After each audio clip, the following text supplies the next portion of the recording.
Shalom Akim, Yahbashim Yam Shabashim Kragadash Brakatam. Y'all let me know if y'all can hear me, man. Let me know if you can hear me.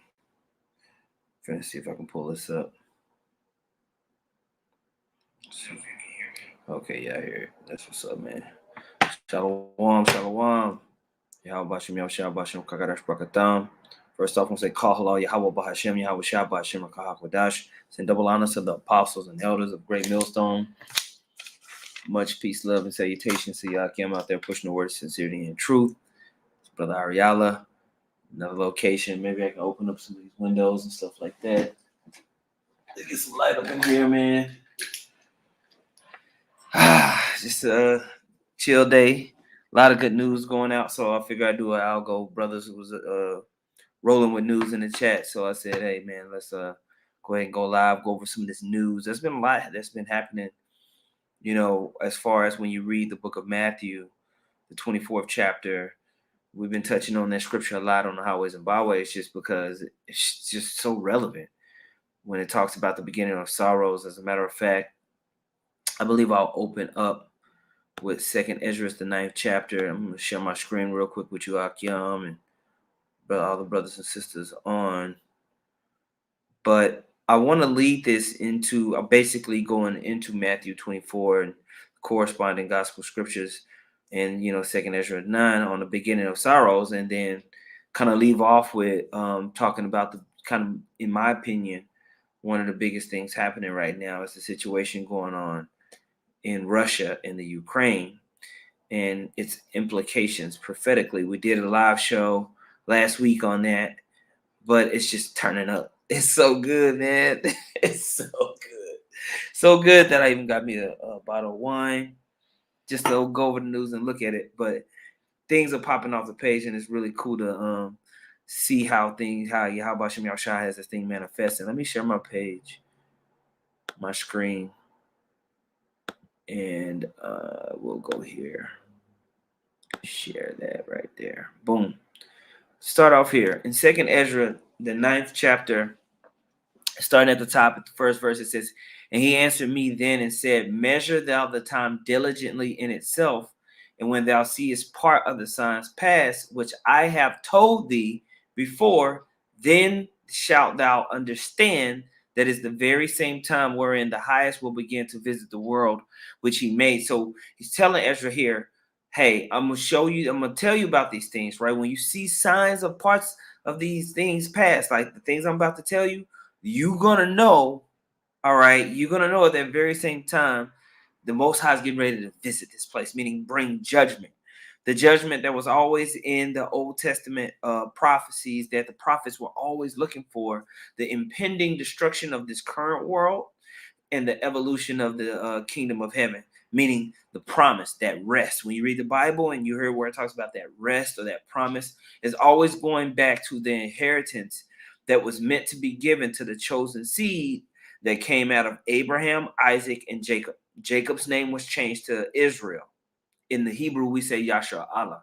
He is a prince of God. All right. So those of you who are first tuning into this is a World War III algorithm from a biblical perspective. We're filtering out biblical prophecies that show you how the Most High is determined for World War III, Armageddon, the destruction of what we understand of this current empire.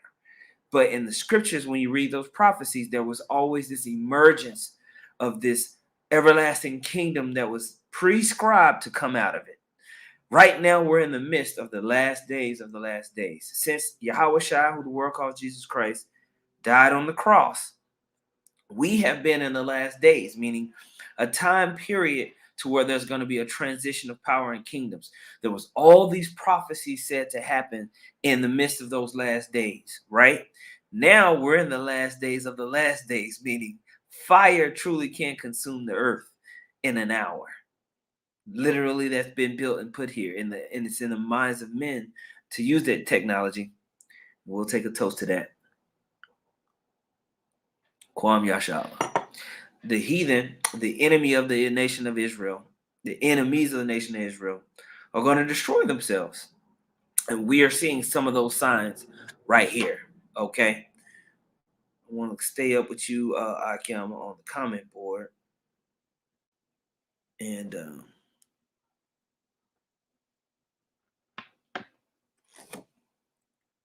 here we go. Yeah. All right. So here we go. Second Ezra chapter 9, verse 2 says, Then shalt thou understand that it is the very same time wherein the highest will begin to visit the world which he made. Therefore, when there shall be seen earthquakes and uproars of the people in the world, then shalt thou well understand that the Most High spake of those things from the days that were before thee, even from the beginning. Right? For like as all that is made in the world hath a beginning and an end, the end is manifest. So the end is showing itself. That's what the word manifest means. It means to reveal. When you look up the word revelation, it goes back to a manifestation. A manifestation of what? Prophecies. This is how you measure the time diligently in itself. You're looking for those prophecies, those things that were said before to happen, and now it's happening. Okay, so here we go. Let's go just to a few news clips that I have here.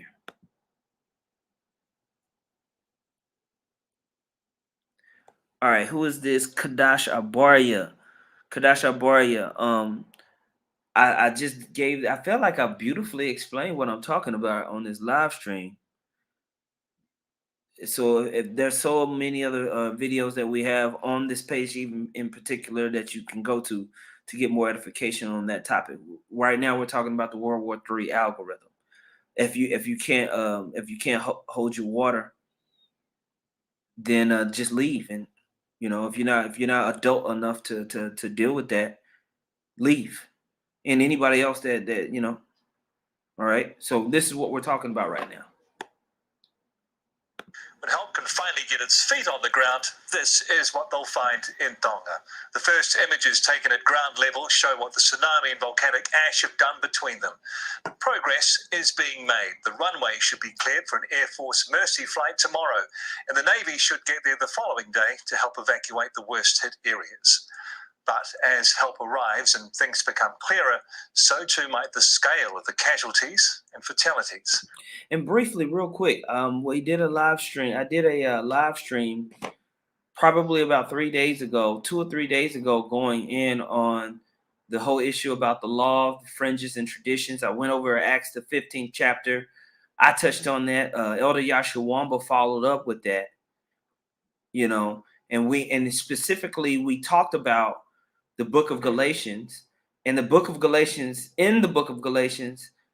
Paul tells you the purpose of the law as a schoolmaster pointing you towards the righteousness of Hamashiach Yahushua.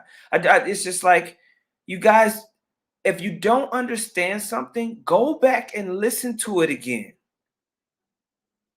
You have to really become students, because we're saying the same thing. The words that we're saying ain't changing because the book ain't changing. Literally, Paul goes through the whole idea of the purpose of the law in the book of Galatians. The whole book explains to you that it was a proving ground until the faith of Yahushua comes. We came out of Egypt, heathens, needing to relearn righteousness, to the point of children to say, hey, follow this law. It'll allow me to not be pissed off at you enough so you can be in my land. We couldn't even do that.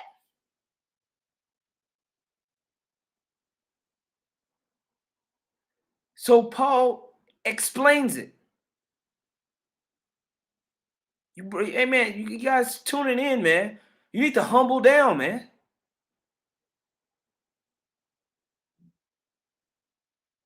Go back and watch the videos again. Take notes.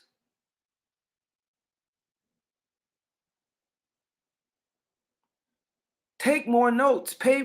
Slow down and really read. A lot of you guys are just watching videos. You're not reading. Go and read the text.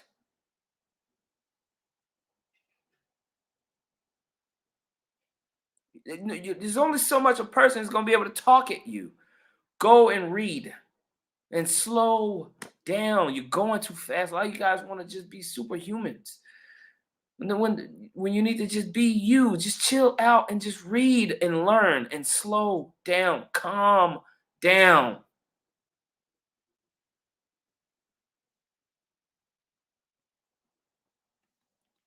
Okay? That's what happens when you watch 80 million different camps. Y'all confused and you're flustered. Listening to little bitty boys. Do you really think Alazar is going to lead you? Grow up. No, he's not. He's just a person that knows a lot of scriptures that's been around for a little bit. He's a little kid. The fact that you guys are taking him so seriously as some type of leader for the new world and coming to the nation of Israel, listen, your salvation, he's the leader of your salvation. And come on, bro, grow up. No.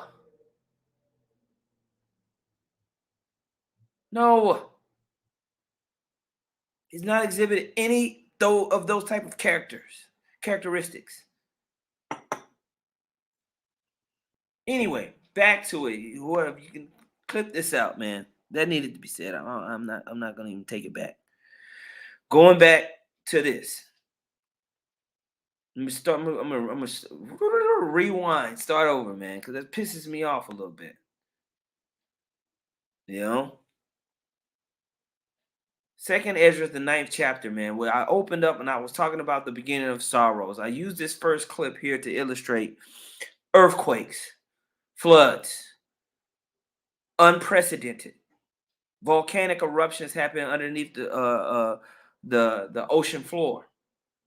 These are things we haven't seen. They said that this eruption is something that hadn't been seen in, it was either 100 or 1,000 years. I believe it was a century. These are prophetic events. Okay? And hey, bro, it's okay, man. It's okay, bro. I'm not mad at you like that. It was meant to go down. It was meant to go down. You know, and I wasn't, coming down on you, bro. But there's a lot of concepts, and we're in a serious time. We're not in time about a whole bunch of playing around, man. A lot of stuff we defending the gospel, ain't a lot of these people is swine. And you don't even need to cash it. You ain't cast no pearls to them. Fuck them. Okay, a lot of these people ain't shit, man. They don't see the big picture of what we're doing. This is war, not little kids playing around. This is actual war. And if you gonna wait until shit get too serious before you realize it. Pacific Affairs correspondent Michael Morrow reports. Aucklander Muti Pahuli was born on Namuka Island and grew up on neighbouring Mango Island. His homeland is not just destroyed, he's also lost a family member. Absolutely devastated. Not only we've lost a relative, very close relative. That noise everything loud else in the that background. little island is gone. It was a beautiful little island. That was it on that, man. I don't want to watch that anymore. Its capital, Nuku'alofa, is January. Sound. On Saturday, the 15th of January, an underwater volcano erupted off the islands of Tonga. It caused an enormous tsunami with waves that travelled as far as New Zealand, Australia, Japan, Peru, and the US. Pressure changes in the atmosphere were still being detected in the UK, more than 10,000 miles away, 15 hours later. Here's what happened. Bro, so you have this volcanic eruption happen, and it's felt literally almost worldwide. This is prophetic stuff right here, man. And that thing is still tremoring around underneath the ocean floor, man. The Most High will beat your ass with the earth. Okay? He's in control of all of that. Ain't no getting around it. When you read here, let me see. I'm going to find it real quick. This is in Psalms 148. Pull that up. The footnote on it in Psalms 148, the whole creation invoked to praise the Lord. Why? The Most High controls everything. And when we start to see volcanic eruption, earthquakes, these are judgments from the Heavenly Father, man. In the book of Second Ezra, it talks about scourges for amendment. If somebody can pull that up and post it on the comment board, scourges for amendment. So when we see these volcanic eruptions and of these ice storms, right? The ice storm plague in America. What's going on, guys? And it's been, even in Texas, we feeling it, man. Be 70, and then it's 26. Then the whole East Coast just freezes over on some next level stuff. I believe it probably gonna get worse in the next couple of weeks. It's Greg here, aka NY Prepper. It is Sunday, January 16th, 2022, and I have an important weather alert to share with you guys. So we have the entire eastern United States under a winter storm warning, and a widespread area of 6 to 12 inches is expected across pretty much most of the interior portions of the eastern United States. And there's going to be also some strong winds in coastal areas like coastal Maine, Cape Cod, basically all of coastal New England. There's going to be 60-mile-per-hour winds or even greater. Look at that. And there's going to be coastal flooding as well. There could be minor to moderate coastal flooding in places like coastal New England, Long Island, South Jersey, the Delmarva Peninsula, and all the way down to the Outer Banks of North Carolina. This is an absolutely massive storm, and it's what I call a snow-a-cane because it's basically like a hurricane. It's just in the winter time. And most people would call these nor'easters, but I call them snow-a-canes. And after this snow-a-cane passes, there's going to be a fresh batch of Arctic air that's going to move in midweek, and it's going to drop temperatures in many of the big cities in the east. Yeah, when you look in the scriptures, it's called blasting.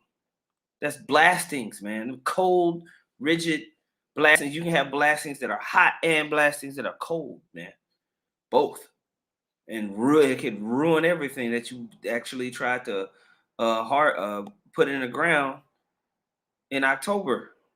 It just ruin that whole thing. So where nothing comes up in March, it's just destroyed. You know?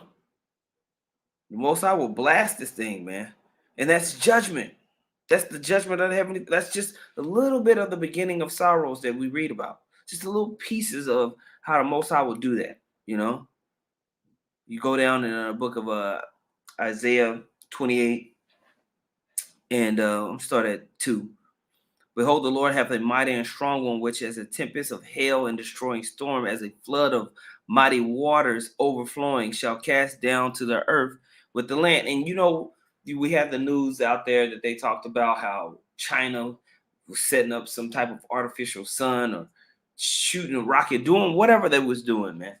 We don't know the implications that they'll have, how the earth will respond to that, what the Most High will have the earth do for that type of stuff, man.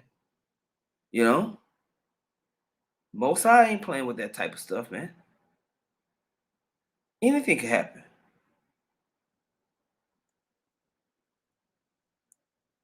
The water. Brother put in the Second Ezra 16:19. There's a few brothers that put it in. I'll just read the latest one. Adam Nana put, behold, famine and plague, tribulation and anguish are sent as scourges for amendment. That's all right. That's right, man. Scourges for amendment. Now, here, this is a good page. If you brothers are not subscribed to it, go subscribe to this page. It's called The Financial Argument. I think this is a dual page of something else, maybe the Epic Economist, and this one, I'm not sure, but they have a similar. It's like similar, okay. But I don't listen to every single one because a lot of it is just like too much for me. But occasionally they'll consolidate some things down and make a really good video. And the Spirit just has this where I'll catch those. But they ramble on in other ones. Just natural disasters. It goes much deeper than that and is... Hi folks, welcome to the Financial Argument. What spurred the global food crisis, which I often discussed in my videos where I continue to urge you to be prepared, is not just natural disasters. It goes much deeper than that and is as if it's a part of a series of plans designed by someone to control people in a new system of their own design. Hold on just 1 second. Is it just not, it's just staying on that one page, Akim? It's not even changing. Hold on. Let me see.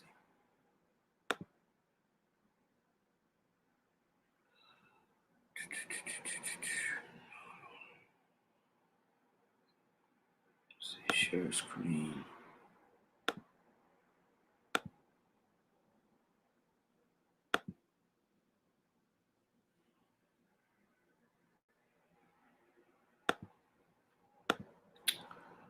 All right, cool. Let me show y'all this right here.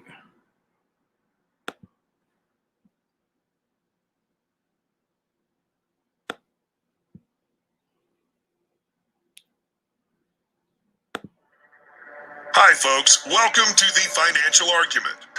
What spurred the global food crisis, which I often discussed in my videos where I continue to urge you to be prepared, is not just natural disasters.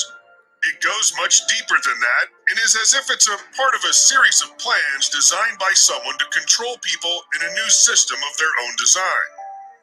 And so it's not difficult to predict that 2022 will be a year of serious water and food shortages that will cause economic... That's all part of the year to turn up, right? What we just read about here, the brother posted it, 2nd Ezra, the 16th chapter, 19th verse. And social disasters on a scale never before seen in human history.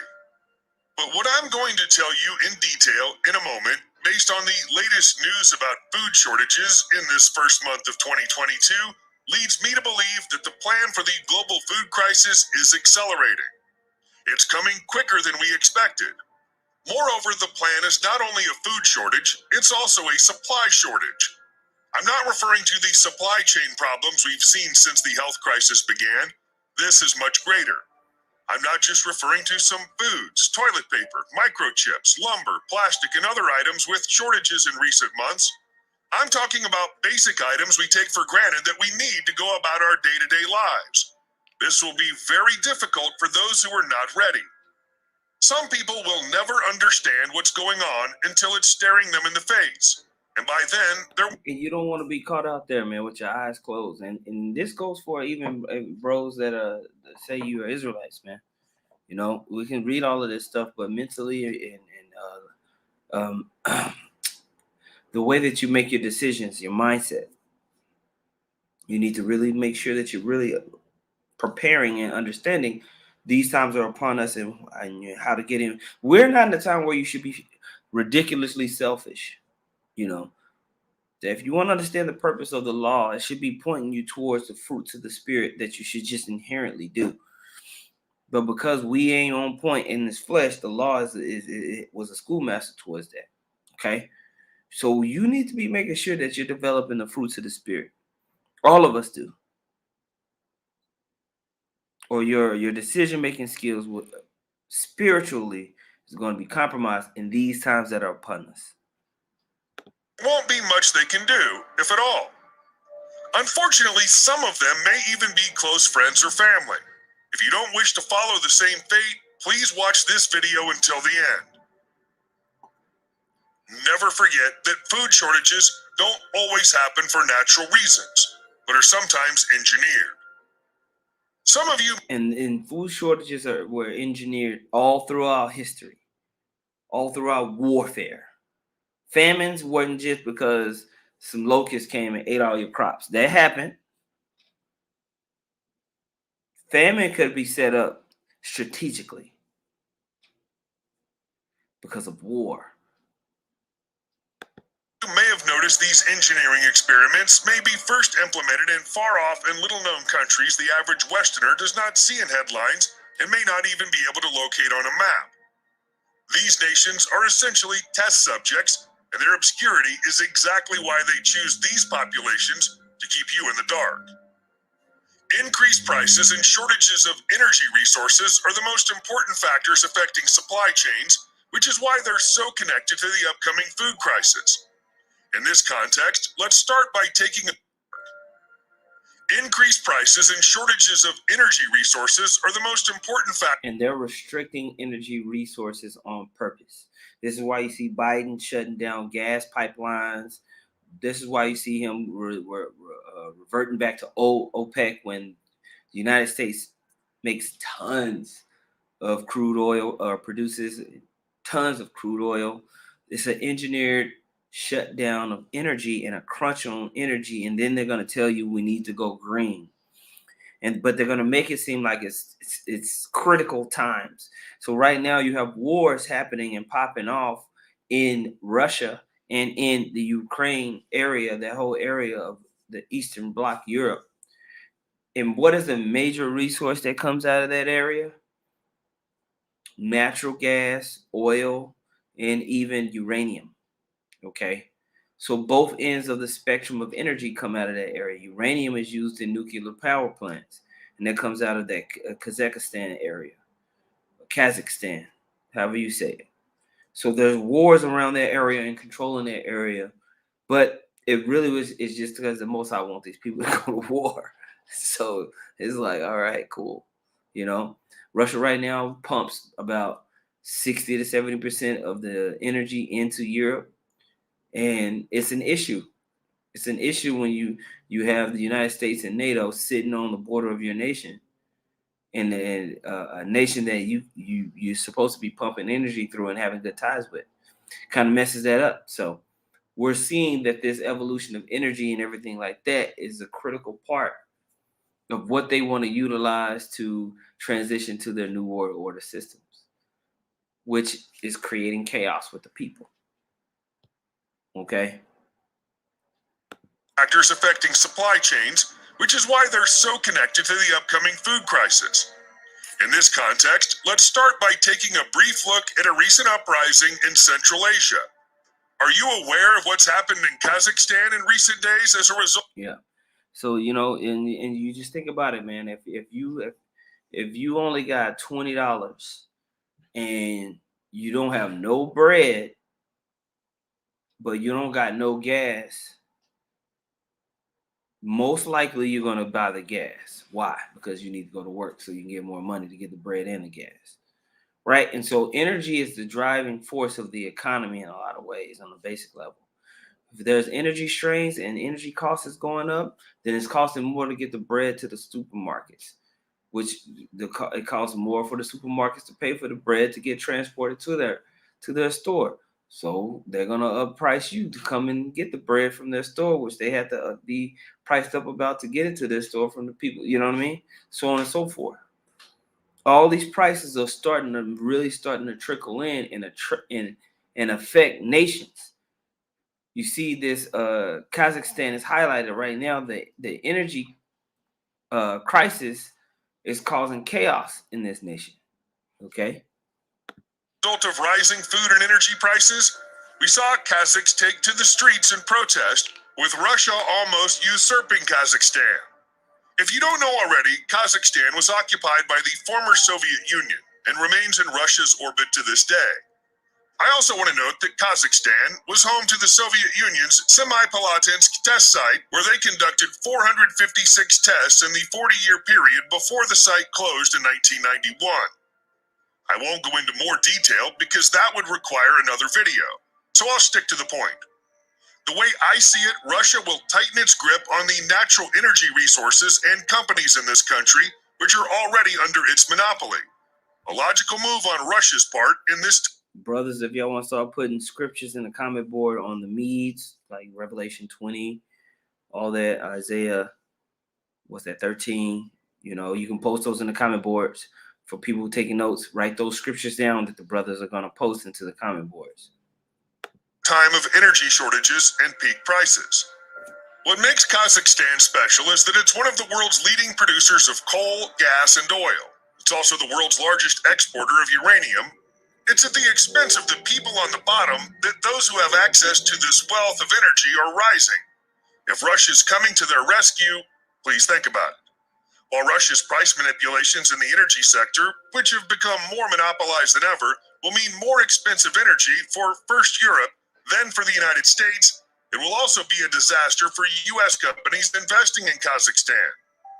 As Secretary of State Anthony J. Blinken said on the 7th of January, once Russians are in your house, it's sometimes very difficult to get them to leave. Right. And so you hear the biasness, but I don't care about that. What we want to talk about is the fact that Russia is protecting its self-interest in the Eastern Bloc Europe. They don't want NATO to be on their footstep like that. And so they're really putting their foot down. They've been building up their military prowess. When we're reading the scripture, there's even the one in Ezekiel. I'm pretty sure brothers, yeah, look, they already posted it. Boom. Like if you're not taking notes on the comment boards, I don't know what's wrong with you. What more do you want? This is freaking perfect. You got the video. We're showing you how it's really happening in real time. Brothers are posting in the comment boards literally the prophecies that you're watching. What you're reading here, like the brother Domina put, Isaiah 13 and 17. Behold, I will stir up the Medes against them, which shall not regard silver. And as for gold, they shall not. Is that not what Russia's have? They don't care about no sanctions. They don't care about that. They're doing whatever. They're doing what they want to do for their sovereignty. Literally, the book of Isaiah 13, 17, jumping off the page, right? Apologists of Gospel 144 Bob put Ezekiel 38 and 4. And I will turn thee back and put hooks into thy jaws.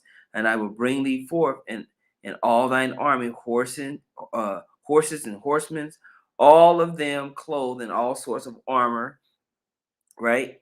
I'm pretty sure you added the rest of it. Because brothers are posting so fast. Even a great company with bucklers and shields, all of them handling swords.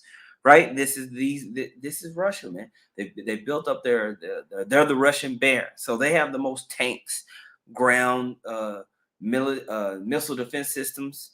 When you study their military, which this is a lesson that me and the brother require Quamdello a while back, maybe like 2 years back, going over all of these guys' military, like what they're really good at. Russia has tons and tons of tanks. They have an immense missile defense system that they can carry and mobilize and move to different sections of the border, and it's super sophisticated. All right, they have simple systems all the way up to like the most, you can shoot a missile at them from like 1,500 miles away. They can freaking record it, shoot a missile back at it, not intercept the missile that's coming at them. Then their systems will detect where the missile came from and then automatically attack the place that attacked it. Really, really good stuff. Like, it's like super good stuff, man. They can detect even when these systems go online and then shoot alerts to them saying, oh, somebody just went online. They look, hey, somebody trying to get aggressive. So they have some really sophisticated systems when you study it. So this is that Gog and Magog, what you're reading about in the scriptures, okay? When you read in the book of Ezekiel, the 38th chapter, this is them being a guard unto the nations in this huge regional conflict that's about to pop off. That's Russia. Russia has been a guard to all these kind of, Western resistant nations. They've militarized Libya, Syria, okay? Even Cuba, even Iran, even Venezuela a little bit, we're just even doing naval drills and military drills and stuff like that. That's extremely important. Ethiopia, different places that are in just around that can cause a ruckus. Turkey, okay? All these nations are in league and have had dealings. And when you read in the scriptures, it mentions Libya, it mentions the dragons of Arabia, it mentions Carmenia in the book of Ezra, which is Iran. All these nations are being mentioned, okay? And so we can read this and go over and over and over again. I just want to touch on that because brothers are literally posting all the precepts in the comment board, okay? This story won't stop in Kazakhstan. You'll soon see the same problems in Turkmenistan, another country in Russia's sphere, which also belonged to the former USSR. The situation there, too, is complicated. Turkmenistan is the largest electricity and natural gas producer in the region. Most of this energy goes directly to China. And there's always propaganda happening. If you have a food crisis in your nation, then there's always going to be some competing enemy that's going to be coming to the people saying, hey, look at the way your nation's treating you. That's even happening here in the United States. There are people that get radicalized in the United States to being a radical Muslim because they're going through hard times and somebody gave them a Quran and told them they was a brother, and they start teaching them all this crazy shit. And then they'll put a bomb on their back and walk into the building. Like, that truly does happen, man. When situations when people feel like, man, I've been wrong, you can go in and create these war groups. Okay? So the United States and the CIA, they do that. They will go into these different nations and stir up a fight. Talks about that in Psalms 140. Perpetually, he's just trying to have war. They try to make it seem like that's what all Russia and them do. No, the United States perfected it. All right? They've gone into every nation and just stirred up crap. Okay? China, and what a coincidence, a number of food regulations were made in Turkmenistan last November. These new regulations were set to become implemented in early 2022. Here's how an engineered global food crisis works. First of all, contrary to what you might expect, it does not simply appear as empty supermarket shelves. When the prices of goods increase, you'll see the products you want to buy in the supermarkets. And if you guys have noticed, the stock market is all over the place. And really, that's just really rich people moving their money. They're taking their gains and they're moving it somewhere. The stock market is not crashing. No, really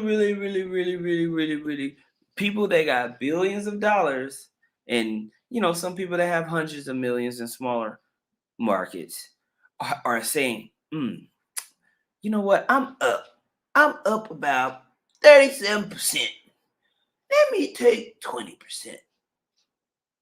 And then to you, oh my God, the stock market just went down. When the stock market ain't went down, stock market up like a hoe, ridiculously high. You're stupid, retarded, pump the economy. They taking a little 10, 15, 20% gains that they've been accruing for the last 5 years. You just got into the game because you think you're going to take your little stupid paycheck and do something with it. So to you, the stock market has crashed because you just got in. They've been in, so they've been eating. So they're going to take some of that and go move it over here because they know something else is going to happen. Because they're funding it. This was their money. They're the reason why it's happening. That he can do that. And so in there, that's what's happening. There's a translation happening. But this time the translation is going to lead to complete and utter chaos. Like it talks about in the book of Job, the 20th chapter. This time, they thinking they going to take their money, do this, start it, and it's just going to lead to everybody dies. It just goes wrong.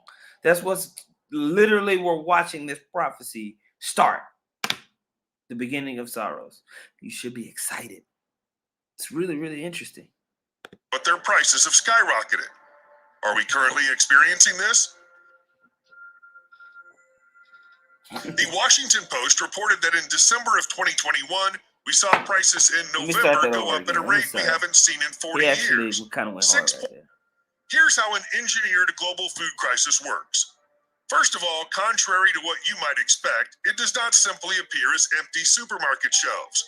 When the prices of goods increase, you'll see the products you want to buy in the supermarkets, but their prices have skyrocketed. Are we currently experiencing this? The Washington Post report. Hey, and if brothers have experienced this, or maybe the wives have experienced going to the store. For me, this is what I've noticed. I've noticed they're spreading stuff out more. Like I'm noticing the shelves be like spread out more with the material. It's like usually it'd be kind of like stacked and stacked and stacked and stacked. It's not like stacked like that no more. It's like the shelf is like spread over more, you know. And we got brothers in different places here in Dallas, so brothers be like, oh, stop and get this, get that. And you stop in the store, so you see different stores in different places, and I've been noticing that. If y'all been noticing that, let me know in the comment board. But I've noticed that at the store. Maybe I'm tripping. I don't know. Maybe I'm a conspiracy theorist. Who knows? I don't know. Reported that in December of 2021, we saw prices in November go up at a rate we haven't seen in 40 years, 6.8% higher than the same time frame in 2020. This isn't just affecting certain items like we're seeing at the beginning of the health crisis.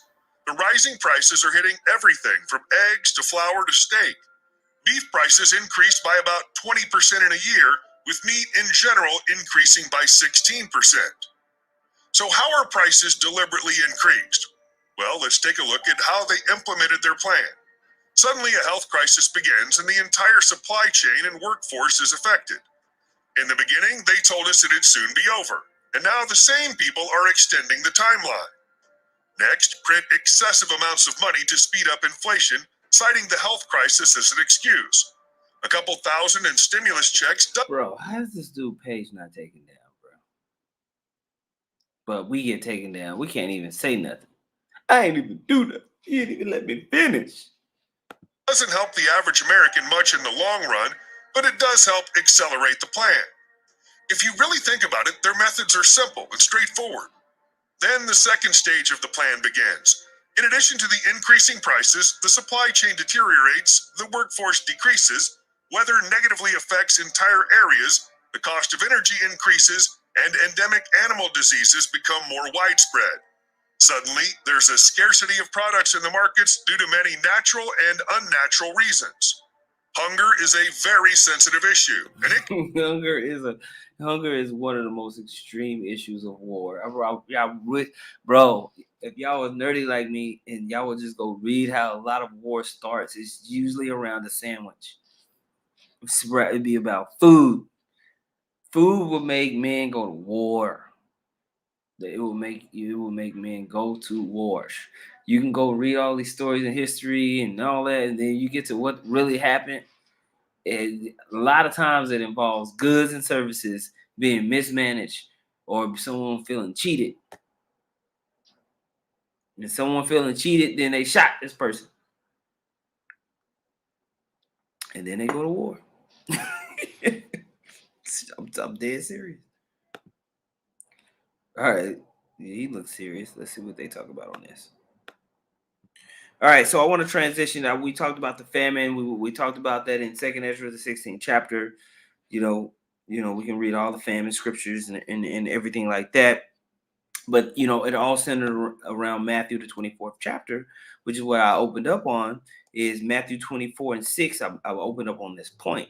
And ye shall hear of wars and rumors of wars. See that ye be not troubled, for all these things must come to pass. But the end is not yet. All right. So we're seeing more and more of this. Right. Verse 7 says, for nation shall rise against nation, and kingdom against kingdom, for there shall be famines. We just talked about the famines, literally. Pestilences. We kind of touch on pestilences because you can't even say it no more. The Voltron, everything like that comes with the Voltron, the Vicky. We make up all these names about it. But it's a worldwide pestilence. All right. Pestilence 1-9. Okay. And earthquakes. We opened up talking about the earthquakes. Ridiculous. There was an earthquake today. Brother posted it. I can't remember. Maybe it was a brother from Hawaii. I can't remember who posted it in the chat. There was a 6.6 earthquake that literally happened today that killed some people.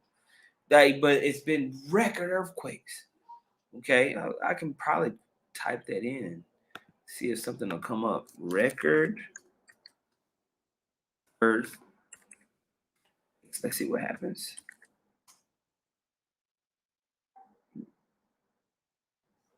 List of earthquakes. Latest earthquakes. Largest earthquake recorded. Let's say record earthquakes in 10 years. Let's see. See something. Worldwide surge in great earthquakes in the past 10 years. Oh, when was this written? Let's see when this article was written. 2014. Boom, 2014. Worldwide surge in great earthquakes seen in past 10 years. A global rate of great earthquakes nearly tripled in recent years. And I'm pretty sure I could find more. But the earthquakes have been off the charts. Like it's been stupid. There's pages on YouTube that just follows earthquakes all day. Just tell you about the different earthquakes. Because they're just all the time. Ridiculous. The earth is shivering. All right. It says earthquakes in diverse places. All these are the beginnings of sorrows. So the beginnings of sorrow, when we talked about measure the time diligently in itself, these are some of the things you're looking for. And they're happening. We want to get to one of the bigger things that's happening right now, which I feel like is delicious. Ukrainian troops are watching and waiting, saying they are preparing for a fight. ABC's Patrick Rebel is on the ground. Saying they're preparing for a fight. Hold on, let me tell my son. Good morning, Eva, and thank you. Here in Ukraine, the uncertainty remains whether Vladimir Putin is still preparing to attack. But with the glimmer of hope for diplomacy in Geneva, Russia, though, is still sending more troops to the border. This morning, Ukrainian soldiers are watching and waiting in the snowy trenches of eastern Ukraine. Just across the border, Russian forces conducting military exercises. There's no sign of de-escalation here. The high-stakes talks in Geneva between the US and Russia may have offered some hope, but they've not dispelled the fear of a Russian invasion. If in fact they commit another incursion into Ukrainian territory, they're just going to set themselves up for even more isolation from the rest of the international community. This is not a country that has a whole lot of friends. Russia is still demanding a guarantee from the US that Ukraine will never join NATO, but the US again ruling out that demand, and Russia rattling its saber just before that meeting, holding a joint naval drill in the northern Indian Ocean with China and Iran. One of Ukraine's top commanders to the east, Lieutenant General Alexander Pavyuk, says Ukraine estimates there are now 127,000 Russian troops massed near its border. He says his country needs more American weapons to deter Putin. The US is rushing more military aid to Ukraine. These photos overnight showing the first... Bro, they finna fight, bro. This should be real. They're getting ready to get down, bro. It's happening. These peace talks that they said that they've been having have been failing tremendously with both sides just you know, it's like when you don't agree with somebody and the only thing but you're trying to be cool, but really you don't agree. But in the back in your mind, you're like, okay, I see this. You a whole ass nigga. Let me go ahead and just start planning for you, bro. Cause I know you a whole ass nigga. But I'm gonna be cool in your face right now. But really in the background, I'm getting ready for whatever you got. That's what's happening on both sides. Both of them are looking at each other being like, hey, what's up, bro? Yeah, I know it's crazy, right? You know, the world, you know what I mean? Both trying. But in the background, they both really getting ready to go to war, bro. Well, the top U.S. and Russian diplomats held discussions today. They said they were frank and honest, but they didn't reach any breakthroughs. Everybody, Chinese term, don't speak. Well, they're speaking about this. Pretty hard to ignore as the world sits on the edge of World War III. But Blinken and Lavrov spoke for 90 minutes but reached no conclusions. Basically, the U.S. did not bring any written proposals or responses to Russia's demands for security, and that was due today, the 21st. Well, now, the U.S. has said that they will give them some ideas on their proposals by the end of next week, 28th. So on and on it goes, and at this point, they're just buying time as they get their final pieces in place for war. Because None of these meetings are doing any good. If either side if the U.S. side in particular were serious, they would have brought written proposals back to Russia today. Even if Russia didn't like them, they would at least had the courtesy of bringing them back to them and showing them something, but they didn't. See that? They just said next week, Blinken said, we'll give you some ideas. So I think it's just stalling for more time, especially on the U.S. NATO side as they get more pieces and weapons into place. And then at the same time, the U.S. is demanding Russia prove it won't invade Ukraine. Well, how are they going to do that? Just by completely disarming their nation or what? So ridiculous demands once again as the U.S. Secretary of State urged Moscow to convince the world it has no plans to attack its neighbor. Yep. Apologists of gospel put Revelation 11:14. The second war is past, and behold, the third woe coming quickly. When you start to see news like this is to me more like, okay, this is good stuff right here. All right, we're starting to see political ties, and it's a political and economic turmoil. It's not just like a political thing, but economically, y'all so tied together. Here, economically and politically, there's a division, and both sides need to move forward quickly because the system is changing. The system is changing. The world that we live in, that we understand, is quickly changing. All right, with the emergence of these new can't even use no words, Voltron systems, and everything that comes along with it. They're gonna push to no contact stores. No contact stores are coming. They want you to just walk in there, get whatever you're gonna get, walk out, but they need to track it, trace it, make sure it's legit. And they're gonna say it's for your health and safety. You want to go back to normal? No contact. Okay. And we got systems failing. Small business owners, like medium to small business owners, cannot afford this market. They will be priced out of this market very quickly.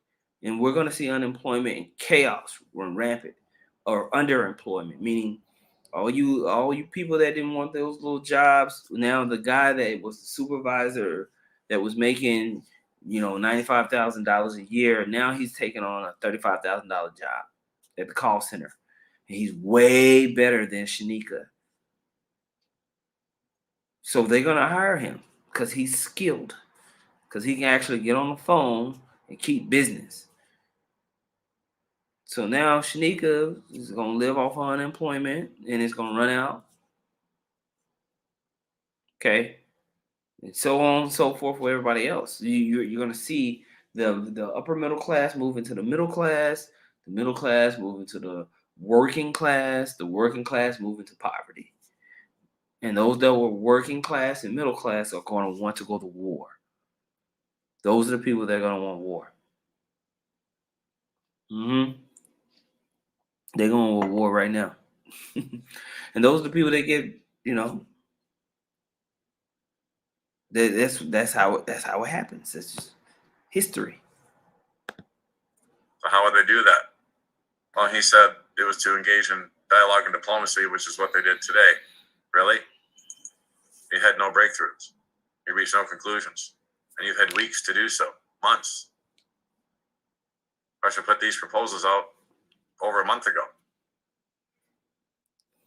back in early December. So, the fact that the U.S. is not being sincere at all, and Russia knows they're just kind of going through the motions right now. And it isn't just not expanding into Ukraine and Georgia.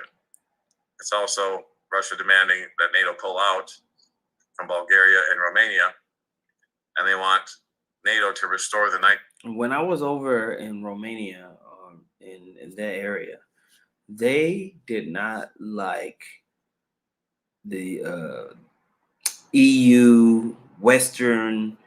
They were pro Russia. The people I talked to, and I was just talking to people, having a good time, chilling, being absolutely soaking up the culture, walking around, talking to people. Because I'm black, people don't want to talk to me. They're like, oh, black person. Hello. Literally talk to everybody.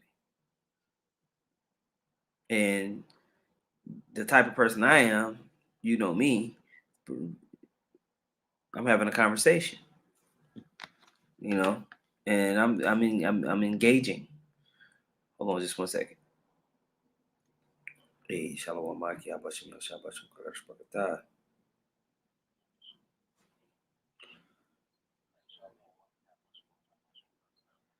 Yeah, something you want to say? You want to jump on up? Let's go, champ. All right, I'm going to put you on. All right. Got the brother from Mississippi, Ayash on, man. Shalom, Maki, Abashim, Shabashim, Karash Bakata. Hey, Shalom Zakon, Yahbashim Al Shabashim Kakutas, Barakatah, Shalom Akim, Yahbashim Al Shabashim Kakutas, Barakathon. Yeah, man. Yeah, brother. The floor is open to you. Hold on, let me give me some yeah, man. I got the brother on. Gotta get my goblet going. We got war coming. Yeah, there's no doubt. And the moves that are being made are so serious, but they're taken so lightly. You know, hold on just 1 second. Hey, for brothers that wanted to call in, don't call me on WhatsApp. Call me on my regular phone. If you have my number to call in. Anyway, go ahead, Op. Yeah, man, just wanted to chime in, man, just to add to your edification. And the war moves are so serious, you know, that's happening right now, but they're being taken so lightly, you know, in the West, which fulfills prophecy. Because the scriptures say, you know, how America is the place that are at rest, you know, where the people are careless, you know, because the number one topic, you know, in America is, you know, the 49ers, you know, Westbrook, you know, that's the number one topic. But here you have it, you know, you had a warship, okay, that just pulled up on Sweden from Russia, okay? Russia has 250 Navy vessels, okay, in its Navy, and they just dispatched 155 throughout the earth, the Atlantic Ocean, the Pacific. They pulled up on American aircraft carriers in the Mediterranean. Like Russia is putting itself in position to get busy with the EU. I'm talking about like immediately, like one call, you know, and they ready to get busy with the EU, like cities disappearing off the map, you know? And people don't see the severity of what's going on, but that's why, you know, Yahweh Shema Shai, you know, has men, you know, on their watch, you know, to let, you know, the believers know where we at, man. Like you said earlier, like this look back and forth with the car and all this lightweight, okay? Russia just had a submarine come to the coast of Virginia, and America didn't detect it till it was on its way back to the Russian base, okay? And it was a nuclear submarine, all right? So that's how good that's how good they've gotten with this shit, bro. And I don't think when the scripture says that he's going to be a guard unto them, like we talk about what the S300 system, the S400 systems, that it go all the way to 700, 800 systems. And every single time it's an upgrade. You think your phone upgrading? They upgrading these missile defense systems. They're extremely sophisticated. And what people don't understand, those missile defense systems, Russia has missile defense systems that can take out American satellites in orbit. You see, this is like you say, Russia can turn the lights out, okay? And going back into the economic aspect of it, the EU depends on Russia for gas. Just to back up your point, what you were saying about Romania, because you had that guy Blinken from America said that Russia doesn't have that many friends. That's a goddamn lie. Okay? The whole EU, like you went over there personally, you seen that's one thing about Germany, France, Germany and France are not going to side with the EU. No. Okay? Their natural gas comes from Russia. And at the end of the day, when you look at how Russia deal, Russia has some type of integrity. See, it's America that be on the whole ass shit. Like the EU be trying to tell America, sit your ass down, man. You know? But these niggas won't stop. Niggas just shipping military equipment wherever they want to, sending aircraft carriers wherever they want to. And then, like I said, you had Russian destroyer ships pull up on Sweden just because the chief of NATO said, well, look, Sweden and Finland, y'all can join NATO whenever y'all want to. See, the West is talking. Russia is pulling up. Mm-hmm. They're like, look, man, we know that we can't take a first strike from America and NATO. So we got to put ourselves in position to strike first. Going to the scriptures where the Most High controls the minds of the king, Russia know that they can't deal with a preeminent strike from America and NATO. So they got to put themselves in position to strike first. The Most High is forcing Russia to rise up to the occasion because they know they can't deal with a preeminent strike for America and NATO. That eagle will be devastating. Their Air Force. You have to keep them at bay. Their Air Force is too powerful. Yeah. So just to bag up your point, just to bag up what you were saying about when you was in Romania, I read this last year sometime on how there's 196 countries in the earth. Okay, Russia has military ties with 111 of those countries. Okay, so that nigga saying that Russia doesn't have many friends, that nigga lying. Okay. If somebody can put Joel the 3rd chapter into the comment board, that'll be a good one to go with the brothers talking about. Yeah, man. So it's Habakkuk like, the 2nd chapter. Mm-hmm. Yeah, just I just wanted to bag you up. Hey, man. now like, go in, bro, go in. The West is pretty much because people talking about like Elder Mukai Kwam said, people are already in the metaverse, man. Because you have to be in the virtual world not to see what's going on in real life, man. Russia has called every reserve in the country. You had the New York Pepper. He had the footage, with those Russian troops, kissing their wives and children goodbye. I think I had that one pulled up. New York Prepper. Somebody sent it into the comment board. I might not have pulled it up over here. New York Prepper. Sometimes he be doing too much, but yeah, he's got a great page. Yeah. He every now and then, he'll drop a hit, But when you call all your reserves, like I said, these are not for drills. When you start moving military equipment 24 hours a day, 7 days a week, it's expensive. Those are not for drill. It's expensive, man. Yes. People don't understand the cost of war. You ain't just gonna be sending people here and there and feeding them. They over there eating sandwiches every day, shitting. You gotta clean up and send more bullets. You'll run out of money. So you only do that when it's necessary. Done. That's why as a leader, you will try to avoid war. Even the scripture talk about counting costs. Mm-hmm. So what we're seeing is pretty much Russia is taking the stance of where they have to be all in because they know that this is a heavyweight fight. Knowing your boxing background, when heavyweights fight, they know that on both sides, all it takes is one punch. Mm-hmm.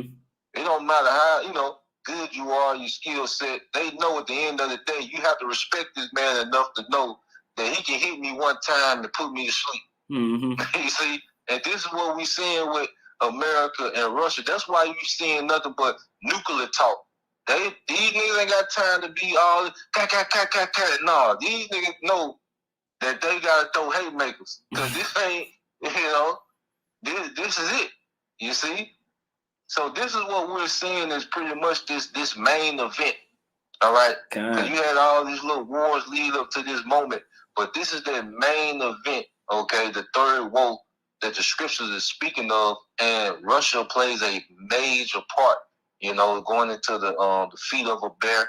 Okay, Gog and Magog is the sand of the sea. Russia plays a major part. That's going to be the catalyst of the destruction of this Edomite empire and the ushering in of Yahweh Shai and the throne of David. And this is why we could keep up with these things, This is the World War III algorithm, man. tracking the mechanism of prophecy, man, and how it plays out with the minds of the kings of the earth, how everybody's moving around, this and that, how famine is associated with political upheaval and economic upheaval, and how that leads to war. All these things play a part, and the brother is eloquently explaining to you how the bear, Russia, okay, is they have to position themselves to not take that knockout punch, right? So they have to answer back against aggression from the United States, NATO, the beast system, and it plays into what we read about in Habakkuk, the second chapter, second Ezra, 15, 16, 8, 9. You know, it goes into the ultimate destruction of Babylon that we read about in Jeremiah 40, 49, and 50. It's good stuff, man. Did you have any other points out? Yeah, that was the point, man. You know, pretty much. Like I say, every prophecy is linked in together. Cause like you're going into the famine, you know, the cost of products. Because when it's wartime, you know, you and Elder Required Forum always going to how resources are used up extremely fast. You know, gas is used extremely fast. You know, and one thing about it, a lot of things, you know, are exported to America. Well, if America is the enemy of the earth, ain't nothing gonna be exported, man. You know, them ships not gonna come to America when it's an all-out war. That it will be extremely stupid to feed your enemy and fight it too. You know, so America is finna be, you know, reduced like you were going to the, you know, social economic classes being reduced. You know, pretty much everyone being demoted. You know, it's finna be some suffering. You know, in America, man. You know. Yep. More reason why this brotherhood is being assembled in the spirit, and a lot of people don't recognize that aspect of prophecy. Our association as clans, as a family, as a tribe, as a nation, is going to be critical in these times, man. Think about your friends and family that are not in the truth, and what reliance they have on the people that they know. Think about the access that you have for you brothers that are actually, you know, been here and have good standing. You know, I can go to Mississippi right now. I got a place to lay my head. Can't you come to Dallas? Right? So, you know, that is powerful, man. When you really, really think about it, that is very powerful when things are critical. And so Yahweh Shem Yahushua understood how it was. And we see that in the New Testament, how they was able to go house to house and be able to stay out of harm's way just because of the association, because of Jacob's trouble, you know? Like going back to the time of Acts, you know, when pretty much it was a time of what combining resources. You know, that's why you were speaking on earlier. You know, we in the time now we can't be selfish, man. You know, we gotta be nation minded in these times because and one of the main things that I was big on is what triggered me is thinking about this whole Sakari situation, and like I really don't think people have a warlike mentality when they understand the implications of the prophecies. Like, bro, if you really think this shit gonna go down like this, is this your leader? You like that's where your decision making is gonna lie. A person who you know, it's like he's just a young guy. I get it, you know, but we're talking about lives. We're talking about like serious. This is not play. This is not just us reading scriptures and being smart and debating. And that's it. This ain't no Tekashi 6ix9ine rap beef. Then it turns serious, and now you know. No, man, this is the end of the world. Seriously, bro, it's the end of the fucking world. Like, what do you believe in? Seriously, man. Like, what do you believe in, bro? Fuck me. Like, it's the end of the world, man. Like, what are you doing? Are you playing around on YouTube? Are you caught up in this shit like that? Like, and it blows my mind sometimes. Yeah. Because it's a thing of, you gotta digress to deal with these guys who, here we are, nation building, keeping up. Because see, at the end of the day, like I tell brothers is, people talk about being kings, this and kings that. Well, kings, are into worldly affairs, man. Okay, peasants are into the, the soap opera, the drama of what's going on in town. Okay, the baker, the baker's wife sleeping with the carpenter, some silly shit like that. Like, no, we dealing with worldly affairs that's going to affect the entire planet Earth, man. Like you say, that's some immature, madness that guys have going on. These look back and forth. Now we, respond to edify, man, but this is where our heart's at, man. Okay, like you said, the Zaquan is drinking the yawn because he knows that he's, according to the prophecy, he's a prophecy closer to rulership, Lord willing. Bro, it's jumping off the page. It's jumping. Come on, man. What are you guys here for, man? Jumping off the page. Okay, to cut Christians, we passed that. That's old. Cutting Christians is old. Okay, we on something else, man. All right, we talking about an eternal retirement. You see, an actual upgrade. Okay. God. But that was all I had, brother. All right, man. The water, bro. Beautiful points, man. Beautiful edification. The water for calling in, man. Hey, y'all bashing me out, y'all bashing Rakadash Brakatah, man. Shalom. Hey, Shalom, y'all bashing my shop, bashing Rakadash Brakatah. Shalom. Hey, man. How about that, man? Shalom.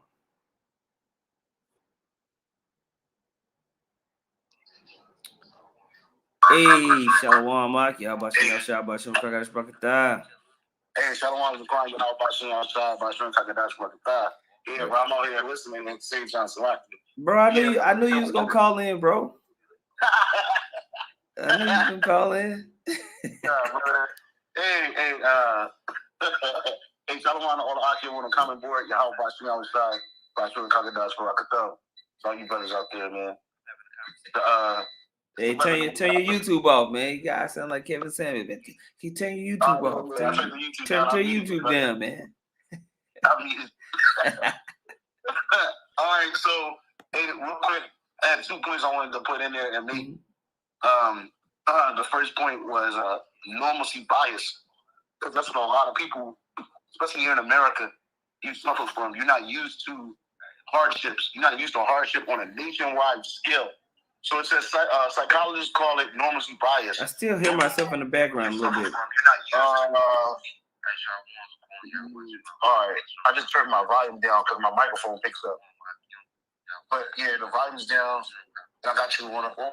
Imagine on speakerphone. Can you hear me now? Okay, I hear you. I hear something in the background. I don't know. Yeah, everything's off. All the volume settings down. Okay. Okay. Kind of. I didn't know if you were playing something in the back. Oh, you know what? Maybe I'm playing something on my phone. Okay, you got it, bro. Hi, brother. Salaki about that. So I was mentioning normalcy bias. Sorry. How about Sean Shai, about Sean Kakadash, what the thumbs, all you Aki and that want to see apostles and the others of great millstone. It's about the Gabari. How do real quick. Hey, from GMS Hawaii.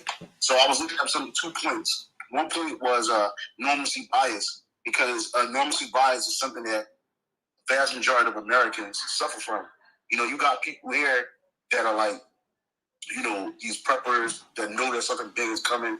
You got people that follow geopolitics across the world, but a lot of times those videos don't max out in viewership because the vast majority of people think that, this thing is going to pass. Y'all saw the whole thing in 2020 with the pandemic, and that went over, and you sort of kind of got your normal lives together. Well, no. Things are getting terrible at a fast rate. So it says psychologists call it normalcy bias. Normalcy bias is in the most stripped down form is a psychological state of denial. It is a tendency for people to believe that things in life will continue to go on the way they always have. Hold on, hold on. Can y'all hear the brother? Y'all let me know. Can y'all hear the brother? Because the brother talking about normalcy bias and the mindsets of the people. And this relates to a thief in the night. Yeah. If somebody can put a thief in the night scripture into the comment board. Baba Kushai, can you start off on the normalcy bias, bro? Because this is a great point. So again, normalcy bias. Again, the vast majority of people here in America, they suffer from normalcy bias because they're not used to issues affecting them on a nationwide scale. You know, you look at Venezuela, you look at Colombia, you look at Brazil, you look at a lot of these South American countries. Shoot, look at the Middle East, look at Syria, look at what's going on around these countries that are around about the state of Israel. You know, they're catching hell because geopolitics is really hitting them. Look at what's going on in Russia. So again, psychologists call it normalcy bias. Normalcy bias is in the most stripped down form is the psychological state of denial. It is a tendency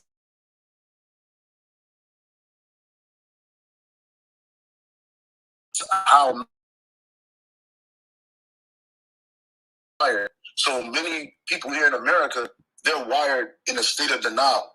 You know, the first thing somebody will say, or if somebody attack America, we'll just shoot nuclear missiles at them, and that's it. And you don't understand the ramifications of shooting a nuclear missile at a country, at a sovereign country.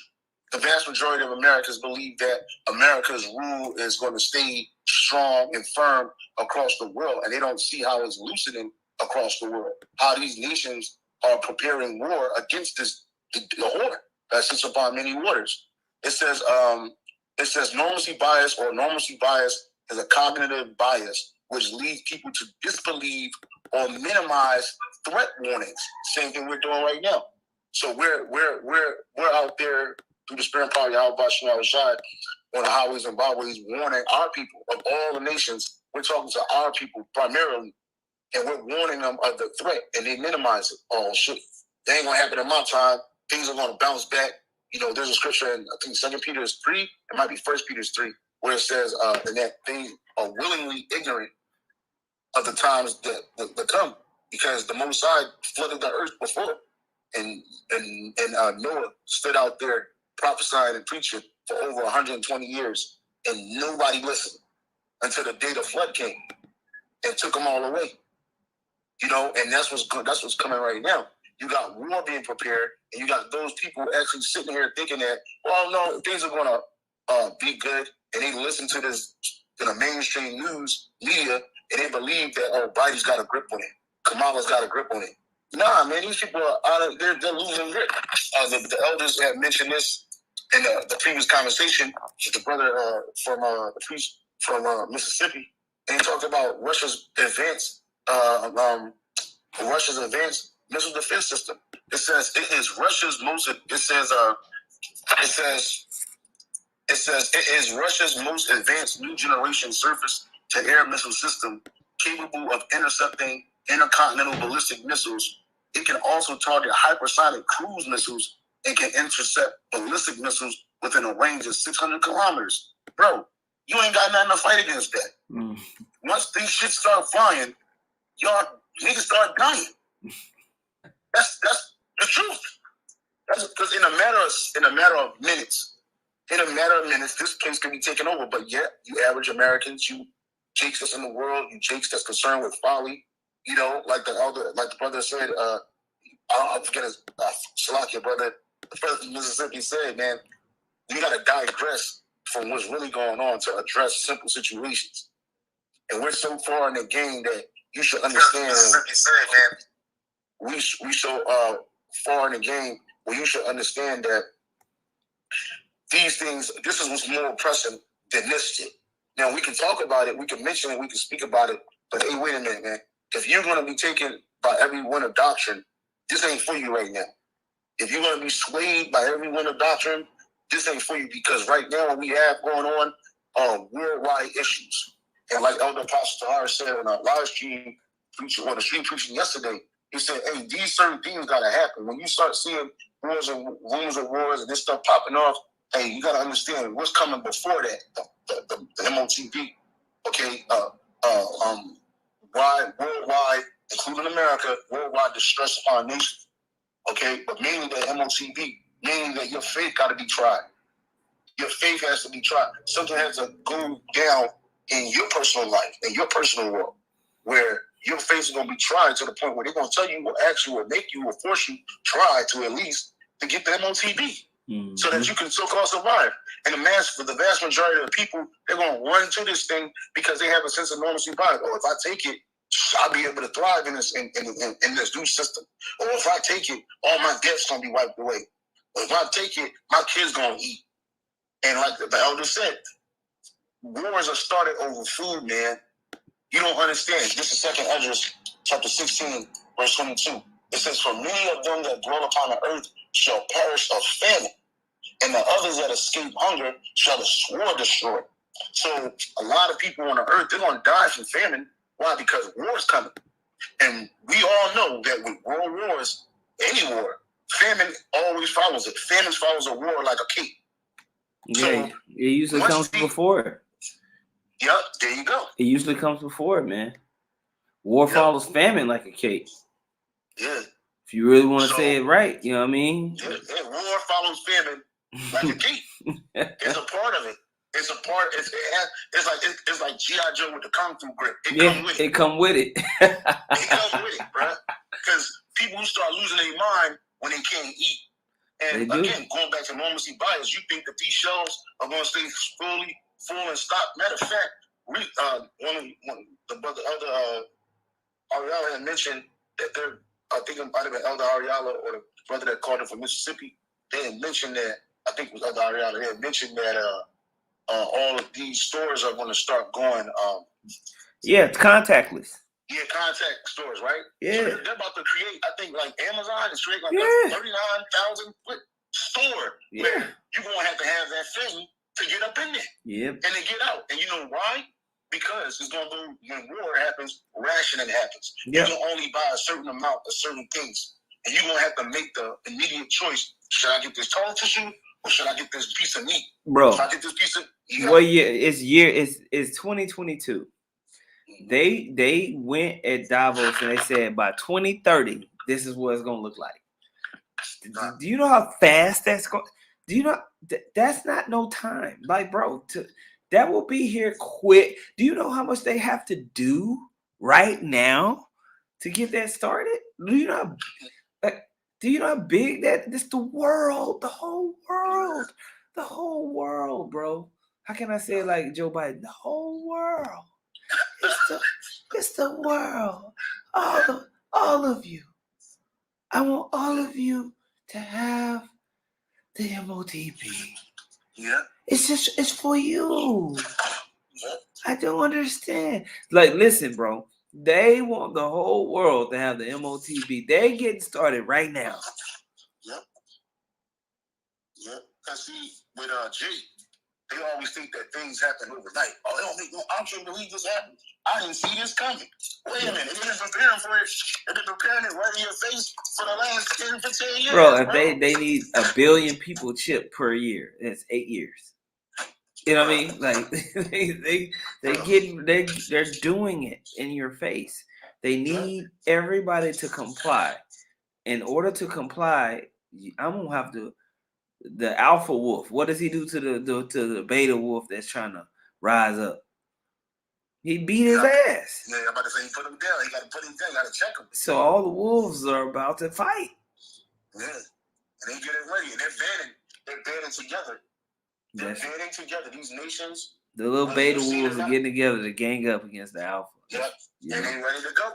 And guess what? The Lord's going to give these smaller nations their strength to attack this beast and to take her out. But the scripture said that 10 horns shall hate the horde. Yep. These 10 economic communities, these 10 major economic communities, such as Germany, France, the UK, just using major European countries, for example, because you also mentioned, a lot of y'all, see, people don't listen, they don't watch, they don't read. A lot of these different nations, these European nations, they need gas from Russia. Gas, you ever heard of Gazprom? Gazprom? Yeah, Gazprom. They need every winter Germany has to go to Russia or has to establish a type of contract with Russia to get their fuel to survive. And winters are harsh in the Eastern Europe. You know what I'm saying? So a lot of you people don't understand it. You talk about, oh, these nations, they can say what they want. Yeah, that's it. Gazaprom, man. You know, and it's a huge Russian oil and natural gas conglomerate that supplies Eastern Europe and Western Europe with all their gas for the year. All of it. And guess what? Wars are fought over gas.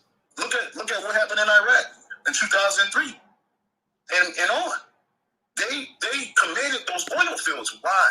Because they want to have a foothold over there. Yeah, there it is, man. Gas pipelines going from Russia.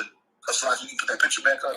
Yeah, but it was asking for me to do all this extra shit. Oh, okay. Don't worry about that. But like the point of the matter is that these are worldwide things. These affect local and state and worldwide economies, man. And so to be in a sense of normalcy bias and think that, well, things are going to go back to normal, things are going to continue to go as they are, you got to be like smoking crack. You know, like literally injecting it into your mind to say, you know what, this, that, and the third. And like the elder brother said from Mississippi, man, yo, these kings worry about stuff like this. Nobody gives a damn about Brittany Reiner. Nobody gives a damn about Kanye West. Nobody gives a damn. Look at this. This stuff goes from Russia to, and this is the reason why. This is the reason why Russia has a problem with NATO forming on the borders of Ukraine and Russia. Because look, they're gas pipelines. And you know what's going to happen? If a war breaks out, them pipelines going to be stopped, bro. What do you think is going to happen? Day after day. Yeah, for real. That's what's going to happen, bro. For real, bro. As soon as war happens, anybody that's not working with Russia, your gas is cut off. Skirt. Cut off. In war, in winters, look at what happened in World War I. Look what happened in World War II. Those wars were fought in the wintertime, bro. And it was hell for them people, man. So many people that dwell upon the earth shall what? Perish from famine. Can't cook your food. Can't light a fire. And you, Americans, you don't even know how to do none of that. The vast majority of you don't even know how to do none of that. So what's going to kill you is that normalcy bias. The last thing I had was, this is Ezekiel chapter 38. This is I'm reading the title on the blue letter. This is a prophecy about God and the future of Israel. Going down in verse 10. Thus saith the Lord Yahweh by Shem Yahushai. It shall come to pass that at the same time shall things come into the mind, and thou shalt think an evil thought. And thou shalt say, I will go up to the land of unwalled villages. I will go to them that are at rest, that dwell safely, all of them dwelling without walls, and having neither bars nor gates, to take to spoil and to take to prey, to turn thine hand upon the desolate places that are now inhabited, and upon the people that are gathered out of the nations which have gotten cattle and goods that dwell in the midst of the land. And why is he going to do that? Because y'all doing it to him. Y'all coming up against his borders. You advancing your strength against his borders. What you think will happen? You gonna get left out here unscathed? Nah. This is the reason why Russia is making deals with these other nations, not only for financial reasons but for strategic reasons. Okay, and you got them making deals with all of South America. One of the biggest countries in South America is Brazil. Okay, and even though America is doing big financial deals with Brazil, guess what? When things hit the fan, people take sides. And people are like, I'm going to move with the winning side, or I'm going to move with the stronger side. Because it's evident that America is fucking through. It's evident. Yep. That's all I had, brother. I was Zaquan Salaki. Hey, man, the water, bro. The water, man. Appreciate you calling in and sending in that edification, bro, you know. But, you know, that pretty much is the point, you know. And, you know, you can hit me up anytime, bro. Hey, man, shalom. All right, brother. Shalom. Shalom. Yeah, man. And so, you know, really that's the point of everything, you know. Well, I wanted to kind of go over a lot of the highlights that have been going on through the week in this impromptu, but specifically highlight this situation with Russia and how it can hey, there's not many times where we have this type of situation happen, and this time it's escalating to a point where it needs to be paid attention to. So hey, yeah, DTA, we're gonna watch and see how everything manifests. We don't know what's gonna happen. We just know that it's a powder keg that can potentially turn into some. Eventually, a lot of times these situations, they die down. They come up and they die down. They come up and they die down. But eventually, it's gonna pop, and we're just watching and reporting on it as we see it heat up. This is heating up. They might come and end up having some type of epic peace talks. And I just want to say, Joe Biden jump on there. I know, I can, we don't want to fight. We want peace. And then they make some stupid ass peace treaty and whatever. That can happen. Who knows? I don't, It's up to Yahweh Shem Shah. But we know all the beginnings of sorrows, the wars, and the scripture says, it doesn't just say wars, it says rumors of wars. It can be a part of the rumors of war, or it might be a part of war. But we also know that the scriptures talk about the famine, the pestilence, the distress of the nations, tumults and perplexity. All these things are turning up, like the brothers from North Carolina put on. This is the year to turn up. These things are turning up. And so we know that the return of Yahweh Shai is upon us. Okay, and that's real talk. And so that should send an urgency in all of us about being in the spirit and being in lockstep with what he wants, And so, hey man, call hello, Yahweh, Bahashem, Yahweh Shai, Bahashem, or Kodash. Double honors to the apostles and elders of Great Millstone. Much peace, love, and salutations to you, Akim, out there. Pushing the word sincerity and truth. On to the next one, man. Shalom.